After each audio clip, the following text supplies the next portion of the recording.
હાલો મિત્રો, આજે મિત્રો છે ને મારી પત્ની છે માયકે ગઈ છે અને માયકે જાય એટલે બધા પુરુષોને ખબર જ છે કે જમવાનો તો પ્રોબ્લેમ થવાનો જ છે. મિત્રો 2-3 દિવસ તો બહુ સારું લાગે, પણ બહારનું જે ખાવાની જે પ્રોબ્લેમ છે ને મિત્રો, મને છે ને કપાસિયાવાળા તેલની એલર્જી છે. એટલે જો હું બહારનું વધારે ખાઉં ને તો મને એસિડિટી થઈ જાય. એટલા માટે આજે એક મારી રીતે એક બધા જેન્ટ્સને કામ આવે ને ઘરની એક રેસીપી મેં બનાવી છે.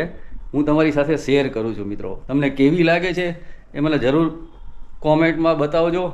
અને એ પણ આપણી પાસે વધેલી ચીજમાંથી જ બનાવવાનું છે. જો હું તમને હવે નામ એનું કહી દઉં, વેજીટેબલ રોટલીનું શાક.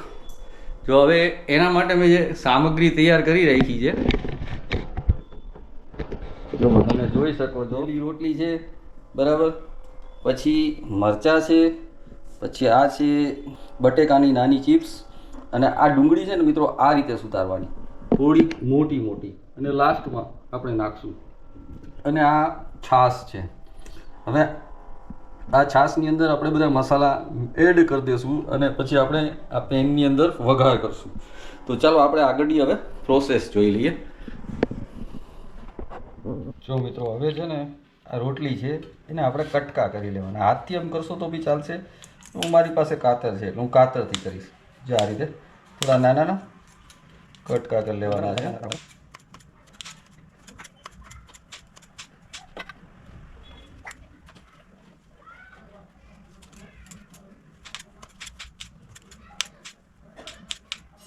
હવે નેક્સ્ટ સ્ટેજ આપણે લેશું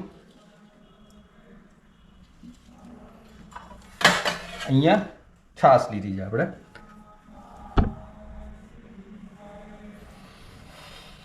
હવે છાશની અંદર છે ને મિત્રો આપણે અત્યારથી જ મસાલા ઉમેરી દઈશું. જેમ કઢી બનાવીએ એ જ રીતે આપણે બનાવવાનું છે. થોડું મીઠું નાખીશું સ્વાદ અનુસાર, જેમ તમને આવતું હોય તે પ્રમાણે. પછી લાલ મરચી,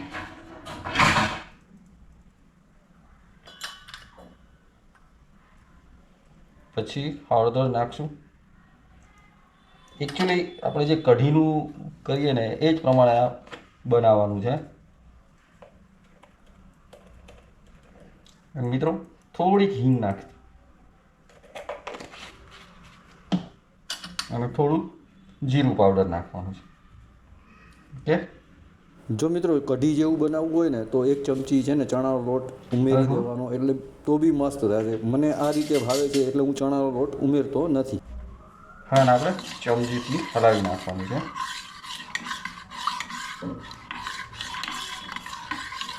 હવે હા મિત્રો, જો આપણે થોડું અને ખટાશ જેવું કરવું હોય તો એમાં લીંબુ પણ એડ કરી શકીએ, અને ખટ મીઠું કરવું હોય તો થોડી સુગરને પણ નાખી દઈએ. મને ખટ મીઠું ભાવે છે એટલે આખું, પણ થોડી સુગર નાખીશ, હલકી ટેસ્ટ.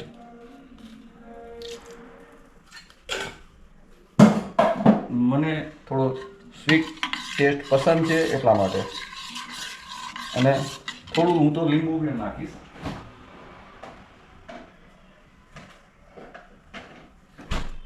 હલકું,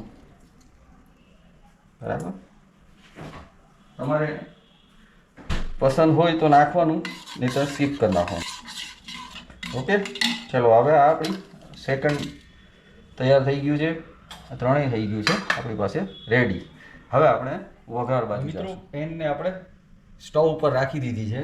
હવે એની અંદર ઓઇલ નાખશું. મિત્રો હું છે ને સિંગ તેલ જ યુઝ કરું છું, કાચી ઘાણીનું તેલ, બસ. બીજું કોઈ જાતનું તેલ યુઝ કરતો નથી. અને હું પણ મારી પણ એડવાઇસ રહીશ, તમને જો એસિડિટીનો પ્રોબ્લેમ હોય ને મિત્રો, તો કપાસિયાનું તેલ એકવાર બંધ કરી, જો ખાતા હોય તો બંધ કરી અને સિંગ તેલનો યુઝ કરતા જાઓ મિત્રો. હું ગેરંટી તમને કહીશ કે તમને એસિડિટી મટી જશે. ચલો મિત્રો, જો હવે આપણે અહીંયા 2 પાવડા જેવું તેલ નાખ્યું છે. હવે આપણે બહુ ફૂલ ગેસ નથી રાખેલો, મીડિયમમાં રાખેલો છે. તેલ આવી જાય એટલે આપણે એમાં મસાલા નાખશું બધા.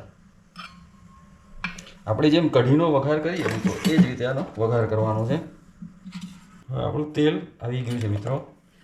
એની અંદર આપણે રાઈને નાખશું, બરાબર. પછી આપણે નાખશું થોડું જીરું, હવે આની અંદર આપણે નાખશું હિંગ, થોડી હિંગ નાખી દેવાની.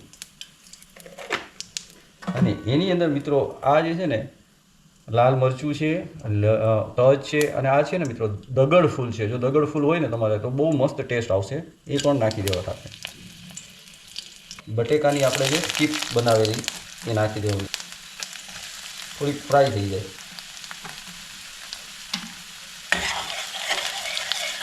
હળવા તાપે એને હલાવવાનું મિત્રો, સેજ ગોલ્ડન બ્રાઉન જેવા થવા દેજો. હવે મિત્રો આ મરચાંની કટકી પણ નાખી દેવી સાથે, જેથી એ ફ્રાય થઈ જાય. હવે થોડાક આપણે ગોલ્ડન બ્રાઉન થઈ ગયા છે. આ જે ડુંગળી છે ને આ ફોતરા ટાઈપની આપણે સુધારેલી છે, આ રીતે સુધારવાની. અને આપણે હવે લાસ્ટમાં નાખશું, આપણે એકદમ હલકી કાચી રાખવાની, જે મજા આવશે તમને ટેસ્ટ.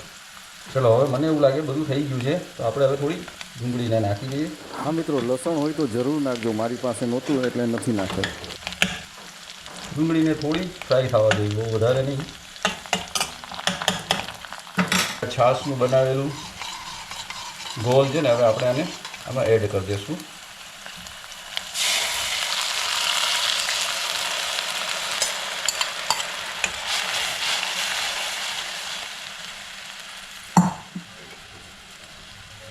રોટલીના કટકા એ પણ હવે નાખી દઈશું સાથે, કે છાશની સાથે એ પણ ચડી જાય.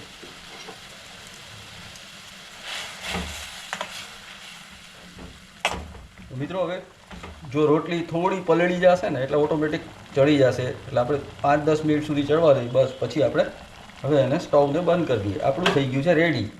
હવે એની અંદર છે ને મિત્રો ટોપરાનું છે ને આ મેં છીણ રહ્યા એ પણ હું સાથે નાખું છું ઉપર, મને ભાવે છે.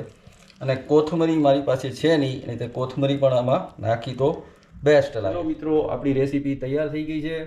હવે તમને મિત્રો કેવી મારી રેસીપી લાગી તો કોમેન્ટ કરી જરૂર મને જણાવજો મિત્રો. એટલે એક વસ્તુ જરૂર છે મિત્રો, સ્ત્રીઓ કરતાં પુરુષ છે ને રસોઈમાં માસ્ટર હોય છે મિત્રો. આ તો આપણે બનાવતા નથી, બાકી પુરુષની રસોઈ બેસ્ટ હોય. તો હવે આ જો તમે આ રીતે બનાવી એકવાર ચાખજો મિત્રો, જરૂર પસંદ આવશે. ધન્યવાદ મિત્રો, તમે મારી વિડીયો જોઈ એ બદલ ધન્યવાદ.